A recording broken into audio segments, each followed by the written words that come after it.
So, hi guys, this is the second video of mucoadhesion. तो अभी म्यूकोएडेसिस में हम लोग अभी पढ़ने वाले हैं म्यूकोएडेशन और म्यूकोएडेशन के जो थ्योरीज है बेसिकली, जैसे इलेक्ट्रॉनिक थ्योरी हो गया, अब्जॉर्प्शन थ्योरी हो गया, वेटिंग थ्योरी हो गई, ये सब थ्योरीज हम लोग अभी एक एक करके कवर करेंगे। So for bioadhesion to occur a succession of phenomena is required.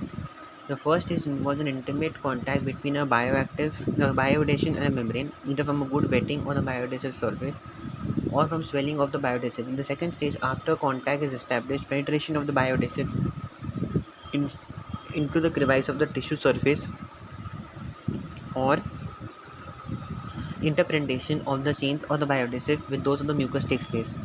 No chemical bonds can then settle. One of the most important factors for biodation in tissue surface roughness. So Griffiths showed that adhesive joints may fail at relatively low applied stresses if cracks, air bubbles, voids, inclusions or other surface defects are present. Viscosity and melting power are the most important factors for satisfactory biodation. अभी देखते हैं इसको क्या इन्होंने बोला है। तो बोलते हैं कि एक सक्सेशन ऑफ फिनोमिना मतलब क्या है कि एक स्टेप बाय स्टेप ये एक फिनोमिना है जिसमें अपना जो है म्यूकोडेशन जो है वो होने वाला है। नाउ फर्स्ट स्टेज जो है बेसिकली वो क्या बोलता है हमको कि एक इंटीमेट कॉन्टैक्ट जो है वो होता है बायोडेसिव और मेम्ब्रेन के बीच में, either from a good wetting of the bioadhesive surface or from the swelling of the biodesive. So या तो फिर हमको बायोडेसिव सरफेस का जो एक अच्छा वेटिंग है, वेटिंग एज इन मतलब उसको स्किन के साथ एज इन बराबर से वो क्या बोल सकते हैं अभी, मतलब जो उसके ये हैं मॉलिक्यूल्स है। अभी देखो हम जो बोलते हैं कि बायोडेसिव सरफेस है हमारा, उस बायोडेसिव सरफेस के अंदर जैसे अभी ये सरफेस है तो उसको ऐसे बहुत सारे चेन्स लगे होंगे बड़े बड़े कार्बन के, और ये हमारा एक म्यूकस लेयर है जो मतलब इसी के हिसाब से ऐसे जो है उसके म्यूकस लेयर के अंदर क्रेवाइसिस है बहुत सारे, मतलब बहुत सारे ऐसे गड्ढे हैं इन शॉर्ट। तो आप देख सकते हो कि जो चेन्स है वो अंदर एकदम से गड्ढे के अंदर बैठ रहे हैं। और you know what is happening is that the bioadhesive surface basically is मतलब अंदर बैठ रहा है प्रॉपरली वो। देन हम लोग ये भी बोल सकते हैं कि एक दूसरा एक तरीका क्या हो सकता है कि स्वेलिंग से हो सकता है, ठीक है ना। So there are two ways, या तो फिर आपका वेटिंग गुड वेटिंग होगा बायोडेसिव सरफेस का, या फिर स्वेलिंग हो सकता है। और स्वेलिंग होगा मतलब आपका बायोडेसिव सरफेस जो है वो स्वेल हो जाएगा। ओके, स्वेल कैसे होगा, म्यूकस लेयर के जो मॉलिक्यूल्स होंगे, ऑफकोर्स आपका म्यूकस लेयर जो है वो हाइड्रेटेड रहता है, तो उसमें से वो वाटर मॉलिक्यूल्स को ऑब्जॉर्ब करेगा आपका पॉलीमर।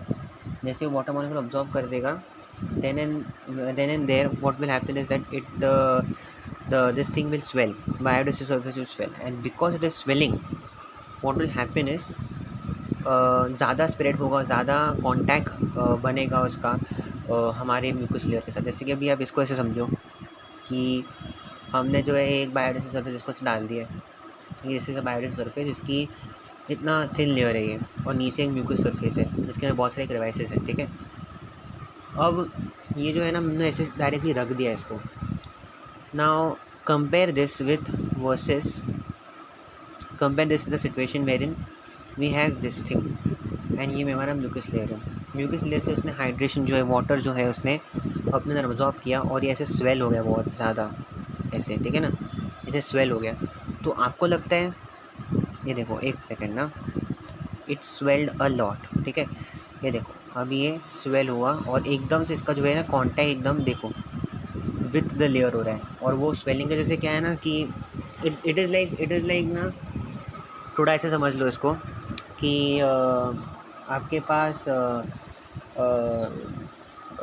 क्या बोलते हैं उसको, आपने देखा होगा कि आपके पास जब भी वो, हाँ, जब आप ये करते हो अपना सीमेंट लगाते हो, मतलब जो क्रैक्स होते हैं उनके अंदर जब आप सीमेंट लगाते हो, अभी सीमेंट जो पहले मतलब ऑफ कोर्स जब आप लगा रहे होते हो तो वो लिक्विड फॉर्म में होगा, तो आप कैसे उसको लिक्विड मतलब सेमी सॉलिड लिक्विड फॉर्म में होगा, और उसको वैसे थोपते हो ना, जैसे आप अपने दीवार पे से थोपते हो वो सीमेंट को, तो वो कैसे एकदम क्रैक्स में फिल हो जाता है और क्रेवाइसेस के जो एरियाज रहते हैं उसको भी फिल कर देता है। तो यहाँ पर भी ऐसे ही कुछ हो रहा है क्योंकि वो स्वेल हुआ, इसकी वजह से जो एक ना ऐसा हो रहा है कि उससे सारे एरिया जो थे वो कवर कर दिए और एकदम से वो चिपक गया है अभी। तो ये कैसे समझ लो उसको।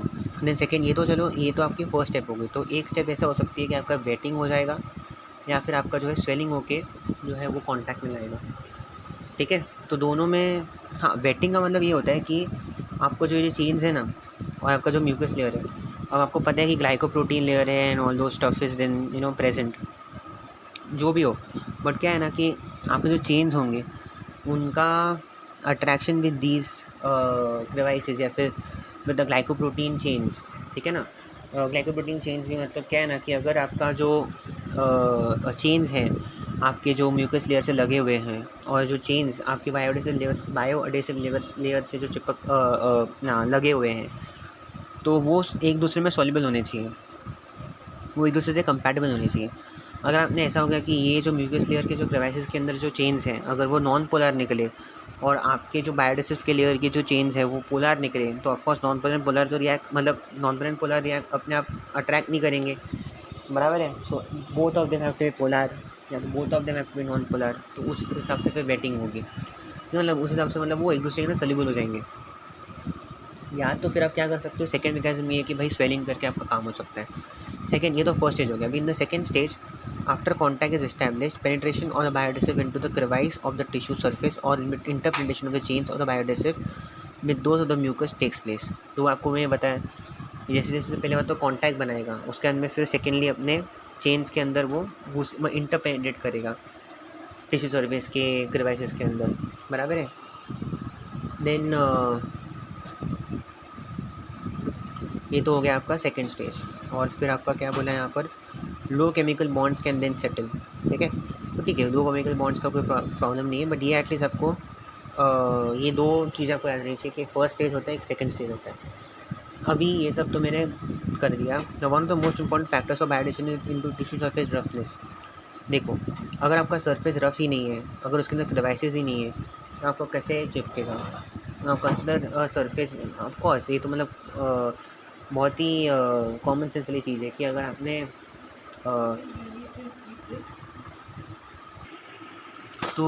मतलब अभी कंसिडर अ सरफेस, जैसे कि आप इसको सिंपल एग्जांपल आप ले सकते हो। आप रोड पे चल रहे हो और अगर आपके शूज़ जो है वो फ्लैट से एकदम, और that friction won't be created, आप अपने रोड पे चल नहीं पाओगे बराबर। Now compare this with the situation where you have shoes which has grooves, जो आपका सोल है उसके अंदर ग्रूव्स है, तो ऑफकोर्स फ्रिक्शन जनरेट होगी। तो yes, you need to have some roughness so that it sticks to it properly. The chains can go into the crevice and then form a proper bond. So Griffith showed that adhesive joints may fail at relatively low applied stresses if cracks, air bubbles, voids, explosions or other surface defects are present. ये देख सकते हो कि लो applied stresses के अंदर joints में fail, ठीक है ना। एंड क्या मतलब अपने को और सरफेस डिफेक्ट्स भी बहुत सारे होते हैं। तो ग्रिफिथ खाली ये बोलने की कोशिश कर रहा है कि लो अप्लाइड स्ट्रेस के ऊपर भी प्रॉब्लम हो सकता है कि अगर आपने अच्छे से प्रेशर अप्लाई नहीं किया है तो वो ऑफकोर्स चिपकेगा नहीं बराबर। Then viscosity and wetting are the most important factor for satisfactory bioadhesion as a discussed. Wetting तो आपको मैंने डिस्कस कर लिया। विस्कोसिटी भी अच्छी खासी होनी चाहिए, आपके म्यूकस लेयर की विस्कोसिटी अच्छी होनी चाहिए इन दिस केस, तो तभी जाके वो क्या है कि अटैच करेगा प्रॉपर्ली, ठीक है। तो इसको आप पढ़ सकते हो। नाउ अब हम थोड़ा थ्योरीज़ के बारे में डिस्कस करेंगे। Seven theories are there basically. जैसे पहला हमारे पास है एक electronic theory, continuous theory, electron transfer, okay. एक second.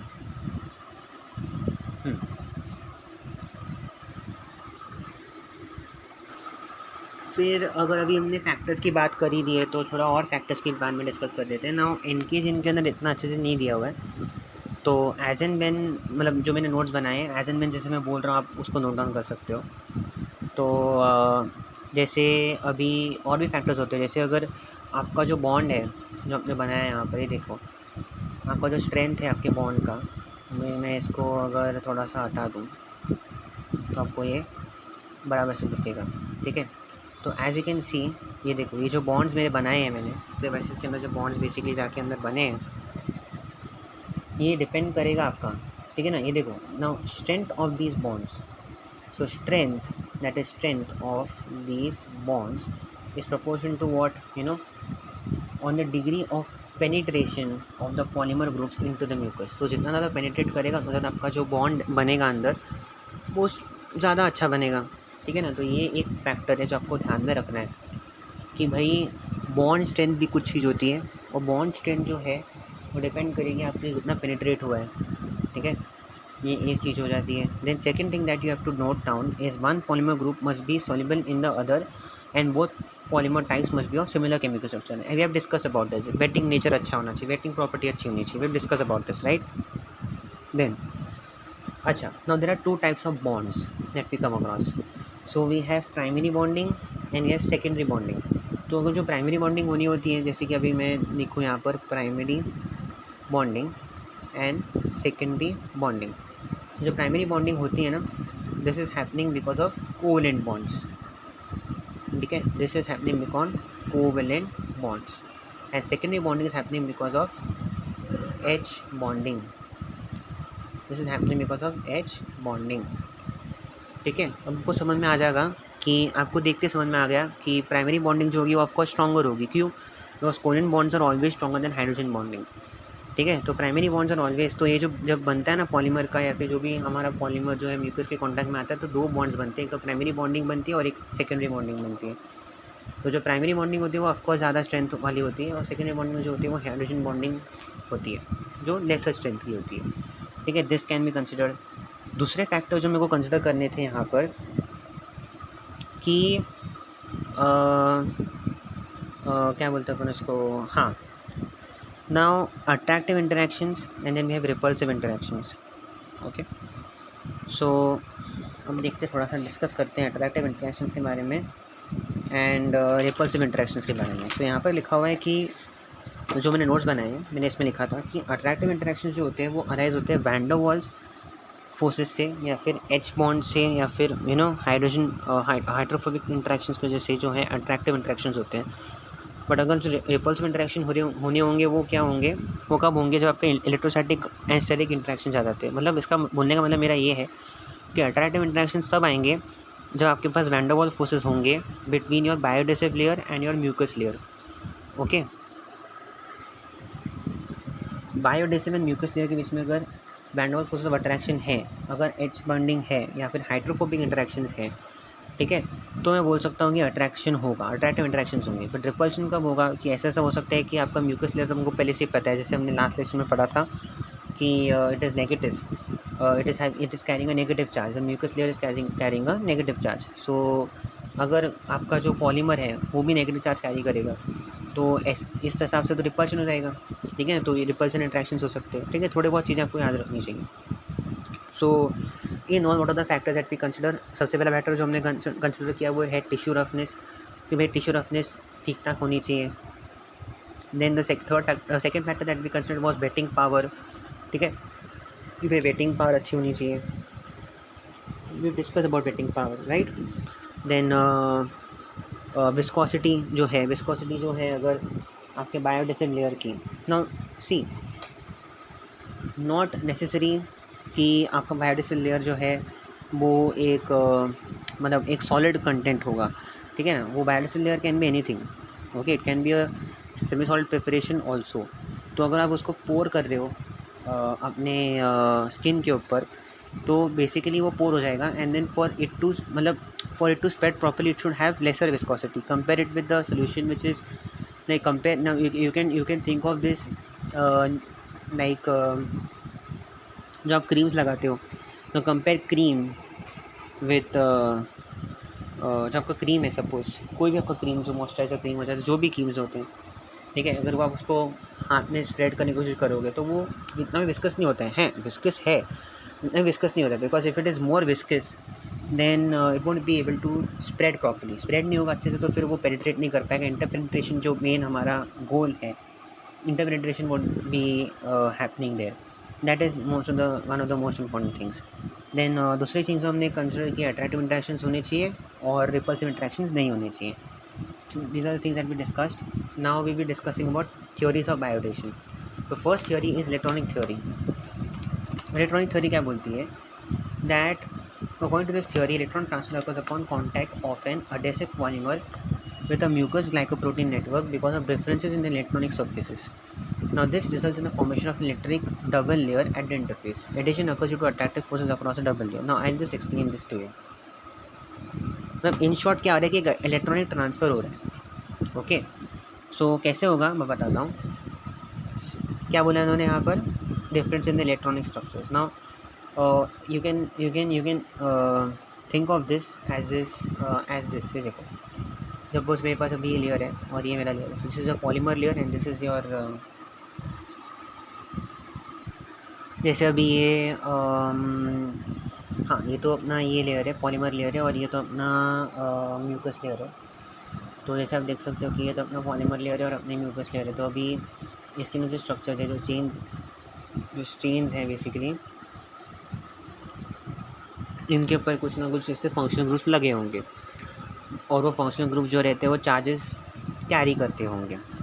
Even mucus is, as you know that it is a negatively charged because of the this thing, it is negatively charged because of sialic acid, so and sulfate residues, sulfide residues। so basically क्या है कि मतलब ये तो negative charge carry कर ही रहा है। अभी इनके ऊपर जो फंक्शनल ग्रुप्स लगे होंगे, इस बेसिस पे हम बोल सकते हैं कि या तो ये पॉजिटिव चार्ज कैरी करेगा या तो फिर नेगेटिव चार्ज कैरी करेगा, जो भी है। तो जब भी ये कांटेक्ट में आते हैं ना, तो ऑफकोर्स इनके बीच में एक इलेक्ट्रॉनिक ट्रांसफ़र होता है। ऐसा भी हो सकता है कि इलेक्ट्रॉन्स जो हैं वो ट्रांसफ़र हो जाए, ये पॉजिटिव बन जाए, ये नेगेटिव बन जाए, कुछ आयनिक बॉन्ड बन जाए, ठीक है ना। So there can be many possibilities. लेकिन इतना मैं आपको बोल सकता हूँ कि इलेक्ट्रॉनिक ट्रांसफ़र जो है वो होने वाला है, because it is written here that electron transfer occurs upon contact of an adhesive layer with a mucus glycoprotein network because of differences in the electronic structures। तो इलेक्ट्रॉन ट्रांसफ़र क्यों होगा, because उनके बीच में जो उनके बीच में जो एक इलेक्ट्रॉनिक डिफरेंस बना हुआ है उनके स्ट्रक्चर के बीच में। बिकॉज एक जो है वो नेगेटिव चार्ज कैरी करता है, तो एक जो है वो पॉजिटिव चार्ज कैरी करता है। हमको तो पता है कि जो इलेक्ट्रॉन जो रहते हैं वो नेगेटिव से पॉजिटिव की तरफ जाते हैं, तो ऑफकोर्स इलेक्ट्रॉन ट्रांसफ़र होगा, and that is how the bond will be formed. Okay, so ये थियोरी है जो आपकी इलेक्ट्रॉनिक थियोरी है। Then the next theory is absorption theory. Absorption theory क्या बोलता है हमको कि according to this theory, after an initial contact between two surfaces, the material adheres because of surface forces acting between the atoms in two surfaces.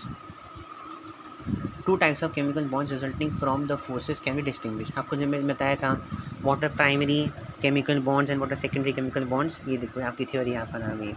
The primary chemical bonds are covalent nature, which are undesirable in bioradiation because their high strength may result in permanent bonds, and secondary chemical bonds having many different forces of attraction including electrostatic forces, van der Waals forces and hydrogen and hydrophobic bonds। ये देखो, तो यहाँ पर मैंने बोल रही कि covalent nature का जो प्राइमरी केमिकल बॉन्ड है, आपको मैंने बताया था, शायद से पिछले लेक्चर में बताया था या फिर ये लेक्चर में बताया था कि अगर ये कोवेलेंट होगा तो ये ज़्यादा स्ट्रॉन्गर होगा।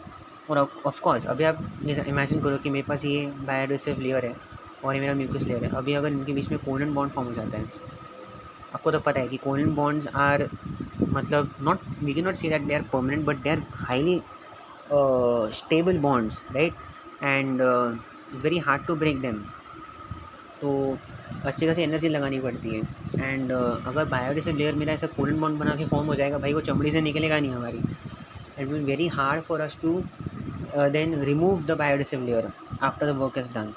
तो वो एक बड़ी प्रॉब्लम हो जाएगी, ठीक है ना। Instead what we can do is we can have some weaker bonds, जैसे कि वैन डर वाल्स फोर्सेस हो सकता है, या फिर ये है जो ईजिली जो है वो मतलब एकदम से निकलेंगे नहीं, तो एटलीस्ट एक जब हमारा इंटेंडेड फंक्शन हो जाएगा पूरा, तो हम निकाल के उसको निकाल सकते हैं हमारी चमड़ी से। तो वो एक ऐसा होना चाहिए। आप देख सकते हो, देखो परमानेंट बॉन्ड्स नहीं बनने चाहिए।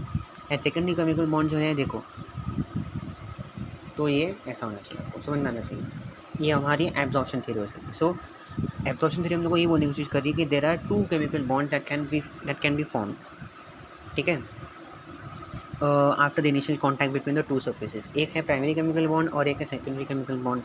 तो उनको बायोएडेसिव लेयर ऐसा बनाना है कि इसके सेकेंडरी केमिकल बॉन्ड्स बने बट प्राइमरी केमिकल बॉन्ड ना बने, because if primary chemical bond is form then it's like then you are gone, मतलब वो परमानेंटली चिपक जाएगा। अब हमारे पास वेटिंग थ्योरी आ सकती है। Wetting theory is different. Wetting theory में क्या बोला जाता है कि wetting theory is predominantly applicable to liquid bioadhesive systems and analyzes adhesive and contact behavior in terms of ability of a liquid or a paste to spread over a biological system. The work of adhesion expressed in terms of surface and interfacial tension. y being defined as the energy per centimeter square is reached when an interface is formed. The work of addition is given by this thing. ठीक है, इतना इसको depth में नहीं पढ़ेंगे waiting layer को, मतलब हम लोग को इक्वेशंस कभी नहीं पढ़ने, हमको सिर्फ इतना पढ़ना है वेटिंग थ्योरी के अंदर। वेटिंग थ्योरी के अंदर मेन जो चीज़ हमारी काम में आती है वो है कॉन्टैक्ट एंगल। ओके, जो हमारा कॉन्टैक्ट एंगल बनता है हमारे हमारा जो म्यूकस लेयर होता है उसके साथ जो कॉन्टैक्ट एंगल बनता है, that decides whether it is properly wetted और not. So as you can see here, देखो जैसे अगर वो दोनों लेयर्स अगर एक दूसरे के साथ सोल्यूबल नहीं होंगे, या दोनों लेयर्स दोनों एक जैसे केमिकल स्ट्रक्चर जिसकी नहीं होगी, मतलब क्या होगा, ये बॉन्ड ऐसा बनेगा। मतलब जो समझ लो कि आपने वो एक सेमी सॉलिड प्रिपरेशन, एक पेस्ट आपने जो है पोर कर दिया आपकी स्किन के ऊपर, और जो उसके अगर मॉलिक्यूलर लेवल पे अगर आप देखोगे उसको जूम करके, तो मॉलिक्यूल्स ऐसे दिखेंगे आपको। ये देखो हार्डली कुछ कॉन्टैक्ट हुआ है। If you see the contact angle, ये देखो हार्डली कुछ कॉन्टैक्ट हुआ है। If you see the contact angle, आपका जो पेस्ट होना चाहिए ना वो इस तरह से होना चाहिए, मतलब एकदम स्प्रेडेड होना चाहिए। ये देखो कॉन्टैक्ट एंगल, ये देखो, और ये तो बहुत अच्छा है कि भाई बहुत ज़्यादा अच्छी तरह से स्प्रेड हुआ है। ठीक है, अगर ऐसा आपका मॉलिक्यूल रहेगा तो it won't spread only properly, ठीक है ना, it will act like as if it is बहुत ज़्यादा विस्कस पेस्ट है वो, ठीक है ना। तो it should properly wet the surface, it should properly spread. Okay, मतलब आपकी जो स्किन है उसको एक्सेप्ट कर देगी, भाई आ जा मेरे पे स्प्रेड हो जा, नहीं तो फिर क्या है ना कि वेटिंग बराबर होगी। This can only be achieved when the this thing when the chemical structure of both the surfaces is similar. तो ये देखो इसमें वही लिखा हुआ है कि wetting theory is predominantly applicable to liquid biotic systems. I said कि हमेशा हमारे बायोटिक सिस्टम्स जो रहते हैं वो सॉलिड नहीं होते, वो कभी कभी लिक्विड भी हो सकते हैं, सेमी सॉलिड भी हो सकते हैं। And analyses adhesive and contact behaviour in terms of the ability of liquid और paste to spread over biological system. ये देखो यहाँ पर कॉन्टैक्ट की बात की हुई है यहाँ पर, एज यू कैन सी। तो वही मैं आपको कॉन्टैक्ट एंगल के हिसाब से समझा रहा था। Then the next theory that we have is diffusion theory. अभी डिफ्यूजन थ्योरी क्या बोलती है उसको देखते हैं। डिफ्यूजन थ्योरी बोलती है कि the polymer chains and the mucus mix to a sufficient depth to create a semi permanent adhesive bond. As we said, देखो सेमी परमानेंट एडेसिव बॉन्ड बनना चाहिए, जो हमने इसमें डिस्कस किया था, इफ रिमेंबर। हाँ, we had discuss that in absorption theory. तो जो सेमी परमानेंट, एक्चुअली अब्जॉर्प्शन या एड्जॉर्प्शन है, सॉरी इट इज़ एड्जॉर्प्शन। तो back to the point, semi permanent adhesive bond बनना चाहिए। The exact depth to which the polymer chains penetrate the mucus depends on the diffusion coefficient and the time of contact. This diffusion coefficient in turn depends on the value of molecular weight between crosslinks and decreases significantly as the crosslink density increases. Now, this seems to be a bit complicated. I'll just थोड़ा सा simplify कर देते हैं इसको and then पढ़ते हैं। मैंने क्या लिखा मैं आपको बताता हूँ। मैंने लिखा है exact depth to which the polymer chain penetrate the mucus depends on the diffusion coefficient and the time of contact. Depth of interpenetration required to produce an efficient biodesive bond. Then the addition strength for a polymer is reached when the depth of the penetration is approximately equivalent to a polymer chain. For good diffusion, the mutual solubility should be high. The structural similarity should be high. Then the mucus adhesive bond will be more strong. तो उसमें बोलने की यहाँ पर ये कोशिश कर रहे हैं, आपको बताता हूँ।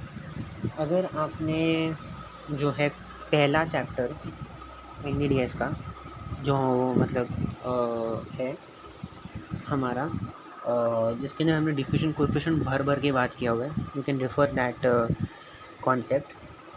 तो डिफ्यूजन कोएफिशिएंट क्या है, मतलब इन शॉर्ट उसको लेमैन्स टर्म में अगर इस चैप्टर के हिसाब से समझना है, मतलब क्या हो रहा है कि आपका पॉलीमर कितना डिफ्यूज़ कर सकता है उसके अंदर, ठीक है।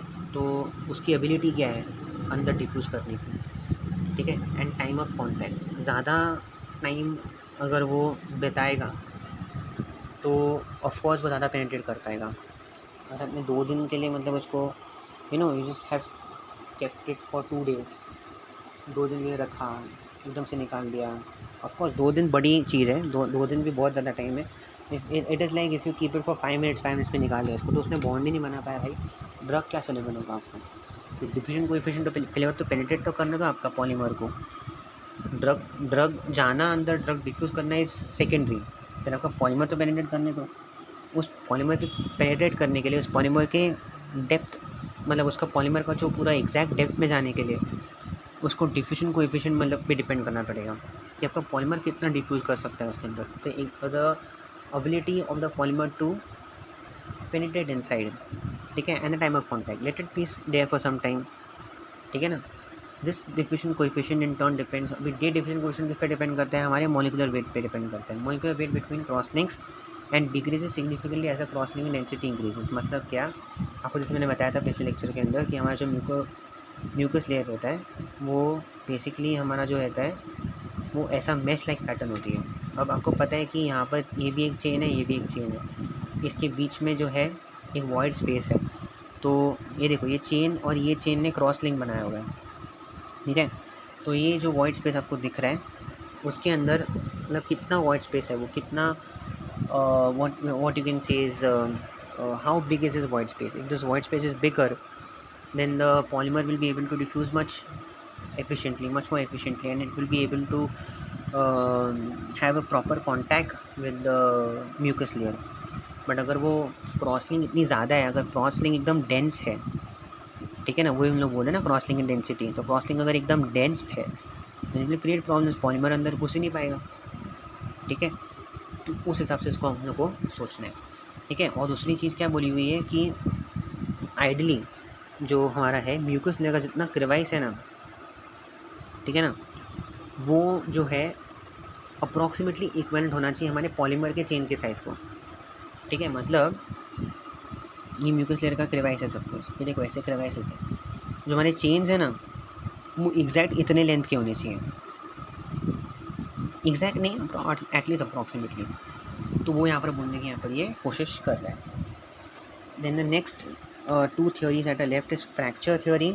यहाँ पर मैकेनिकल थ्योरी नहीं बताया हुआ, वो मैं कवर करूँगा, बट फ्रैक्चर थ्योरी यहाँ से नहीं पढ़ेंगे, हम इधर से पढ़ेंगे।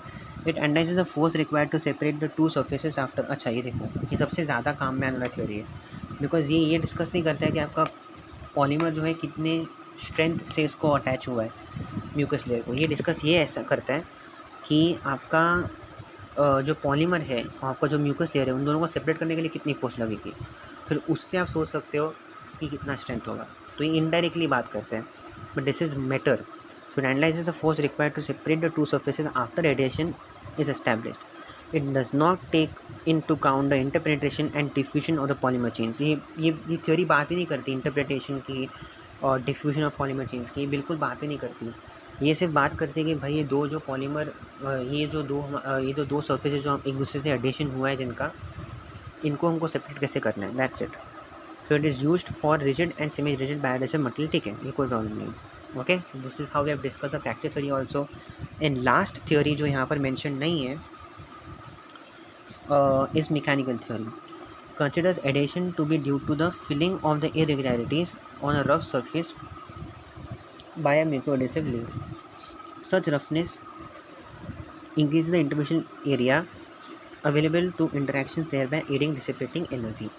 बराबर है, मतलब वो बोलने की कोशिश करेंगे जितना आपके क्रेवाइसेस रहेंगे, जितना आपकी रफनेस रहेगी आपके सरफेस की, आपकी म्यूकस लेयर की, उतना ज़्यादा आपका बायोडेसिल लेयर जो है अंदर घुस पाएगा and it will be able to make more and more interactions and it will. और आपको तो पता है कि अगर इंटरेक्शंस बने, अगर सेमी परमानेंट बॉन्ड भी बनते हैं, कुछ भी अगर बॉन्ड बनता है ज़िंदगी में, याद रखना, अगर कुछ भी बॉन्ड बनता है तो वो एनर्जी डिसिपेट करता है, एनर्जी रिलीज़ करता है, बिकॉज इट बिकम स्टेबल, ठीक है ना। तो of course then dissipating energy will also be released.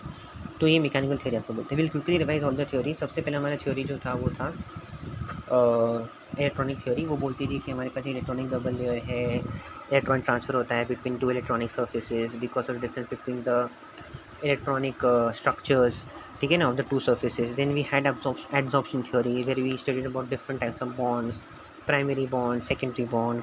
Then we had wetting theory कि भाई किस हिसाब से आपका जो बायोडेसिव लेयर है वो आपकी म्यूकस लेयर के ऊपर किस हिसाब से कॉन्टैक्ट एंगल बनाता है।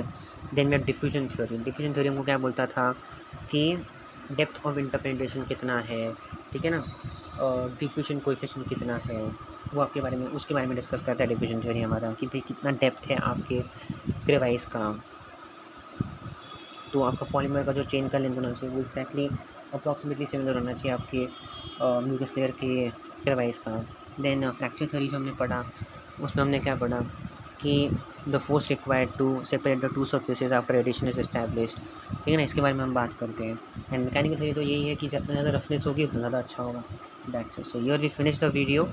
नेक्स्ट वीडियो में हम लोग फैक्टर्स चालू करेंगे which are a lot. We start with that. Okay.